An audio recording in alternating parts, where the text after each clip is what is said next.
हरियाणा के फरीदाबाद में एक 23 साल की लड़की से साइबर ठगी का एक बहुत ही हैरान कर देने वाला मामला सामने आया है। साइबर ठग ने लड़की को 17 दिनों तक घर के अंदर बंद रहने पर मजबूर कर दिया। कहीं आपके साथ ऐसा ना हो, इसलिए इस घटना को पूरा ध्यान से सुनिए। इसे डिजिटल अरेस्ट का नाम भी दिया जा रहा है। इस दौरान ठगों ने लड़की से 2.5 लाख रुपए भी हड़प लिए। पीड़िता ने बताया कि घटना की शुरुआत 12 अक्टूबर को हुई, जब लखनऊ से उसके पास एक कॉल आया। इसके बाद वो ठगों के झांसे में ऐसा फंसी कि खुद के घर में ही कैद होकर रह गई। आपको बता दें कि साइबर ठगी का शिकार हुई लड़की का नाम अनन्या है, फरीदाबाद की रहने वाली है। एक इंटरव्यू में अनन्या ने बताया कि सब कुछ ठीक चल रहा था। इस बीच 12 अक्टूबर को उसके पास एक कॉल आया।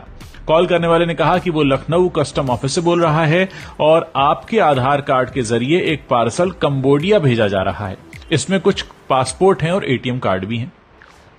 खुद को कस्टम ऑफिस का बताने वाले शख्स ने अनन्या से आगे कहा कि वो 5:30 बजे से पहले इसको लेकर लखनऊ पुलिस में एफआईआर दर्ज करवा ले, नहीं तो उसे कोर्ट में पेश होना होगा। ये सुनकर अनन्या थोड़ी घबरा गई।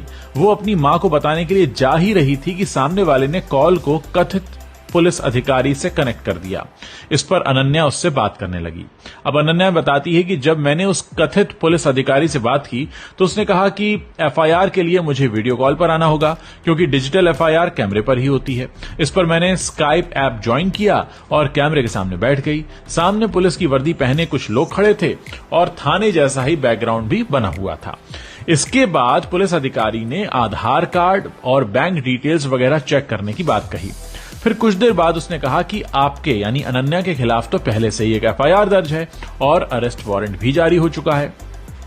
उसने बैंक के अधिकारी का नाम लेते हुए कहा कि आप उससे एसोसिएटेड हैं और उसके खिलाफ ह्यूमन ट्रैफिकिंग जैसे गंभीर केस दर्ज हैं। हमारे पास सबूत हैं, गवाह हैं, दोनों मौजूद हैं। ये सब सुनकर अनन्या काफी घबरा गई।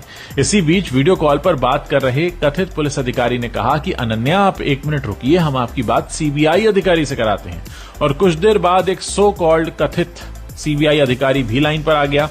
उसने अनन्या से कहा कि जितनी कीमत का आपके खिलाफ चार्ज है, वो बताया गया था करीब 3,80 लाख का, तो उसका 5% यानी 15 लाख रुपया आपको अभी देना होगा, नहीं तो हमें आपको तुरंत गिरफ्तार करना होगा। जब अनन्या ने इतने पैसे देने में असमर्थता जताई तो उसने कहा कि अब हम आपको डिजिटल अरेस्ट कर रहे हैं। इस दौरान आप अपना स्काइप बंद नहीं करेंगी, 24 घंटे हमारी निगरानी में रहेंगी, कैमरा ऑफ कर सकती हैं, लेकिन हम आपकी आवाज सुनते रहेंगे। और इस तरह ये लड़की जो है ये अपने ही घर में कैद होकर रह गई। मतलब मामला यह था कि अनन्या ने जब अपने घर वालों को इस बारे में बताने के लिए कहा तो कॉल पर मौजूद जो शख्स था उसने सख्त लहजे में मना कर दिया। उसने कहा कि हम आपकी मदद कर रहे हैं, आपको इस बारे में किसी से बात करने की जरूरत नहीं है, यह बहुत गोपनीय मामला है। 3-4 दिन ये सब चलता रहा। फिर एक दिन कॉल करने वाले शख्स ने कहा कि अनन्या, आपका केस कोर्ट पहुंच गया है, जज से बात हुई, उन्होंने आपका केस प्राथमिकता पर रखा है, जमानत राशि के तौर पर आपको 15 लाख रुपए देने होंगे। जब अनन्या ने कहा कि मेरे पास इतने पैसे नहीं हैं, तो उसने हिंट दिया कि आप अपनी पढ़ाई की फीस से पैसे दे सकती हैं, यानी उनको पता था कि इसके पास फीस के पैसे होंगे। अब इसको लेकर अनन्या का कहना है कि पता नहीं कैसे उन लोगों को बात पता चल गई कि मैं पढ़ाई के लिए कनाडा जाने वाली हूं। इसके बाद उन्होंने फ्रॉड बेल का झांसा दिया, तो घबराहट में मैंने 2.5 लाख रुपए उनको ट्रांसफर कर दिए। ये पैसे हॉस्टल की फीस और पढ़ाई के लिए रखे गए थे। बाद में जब और प्रेशर आया तो ये कहा गया कि अपने पापा के क्रेडिट कार्ड से पैसे भेजो, दोस्तों से मांगो, कहीं और से भेजो, लेकिन मैं टालम टोल करके किसी तरह उनकी बात काटती रही।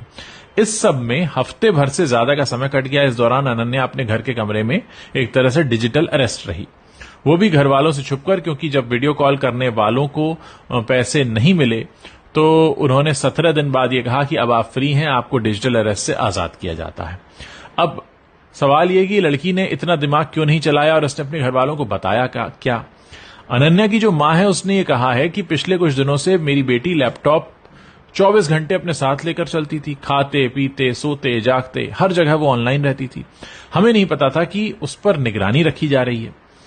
डर के मारे वो ऐसा कर रही है, हमें बिल्कुल अंदाजा नहीं था। और पहले हमें लगा कि आईटी का बच्चा है, शायद काम कर रहा होगा, मगर हद से ज्यादा ऑनलाइन रहने और वो भी वीडियो पर ऑनलाइन रहने को लेकर हमें शक भी हुआ। फिर 17 दिन बाद मालूम हुआ कि अनन्या साइबर ठगी का शिकार हो गई है। अनन्या की मां कहती हैं कि दोषियों पर कड़ी कार्रवाई होनी चाहिए। जिस तरह मेरी बच्ची मेंटली टॉर्चर हुई है, किसी और का बच्चा ना हो। फिलहाल पुलिस ने केस दर्ज करके जांच शुरू कर दी है। दोस्तों, ये अपनी तरह का अनोखा मामला है जिसमें डिजिटल अरेस्ट किसी को किया गया। मैं चाहता हूं कि इस वीडियो को आप ज्यादा से ज्यादा लोगों के साथ शेयर करें ताकि ज्यादा से ज्यादा लोगों के पास ये सूचना पहुंचे और ये लोग जो इतने शातिर हैं किसी और के साथ इस खतरनाक काम को अंजाम न दे पाएं। जितना ज्यादा हो सकता है इस वीडियो को शेयर कीजिए। व्हाट्सएप पर शेयर कर सकते हैं, फेसबुक पर शेयर कर सकते हैं, टेलीग्राम पर शेयर कर सकते हैं, अपने दोस्तों के ग्रुप्स में भेज सकते हैं। लोगों को बताइए कि ये सब भी चल रहा है।